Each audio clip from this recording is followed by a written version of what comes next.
Alright guys, welcome to day number 1 of my vlog. We were just sitting in my truck and I decided I'm gonna start doing a vlog. Maybe a weekly, I don't know, maybe this could be the only vlog you'll ever see of me. But you know what? I'm excited to be doing this. You wanna know why? We're out here, we're gonna fly my drone today. It's right here on the tailgate. We're gonna fly it around what we call Squaw Ledge. It's a ledge that's a few miles south of the town that I live in. And the story behind it is supposedly that these cowboys ran a Squaw Indian off of it and she chose to jump rather than to be captured. So we're going to document it for you today. And we've got a photo bomb coming on behind us right here.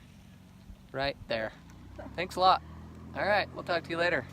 Rhonda, she doesn't want me to show her face. She hasn't done her makeup or her hair today, but she's beautiful. So anyways, vlog number 1, I whipped it. This is on my phone. Quality's gonna get better each time, but stay tuned. Here we go. We're taking flight.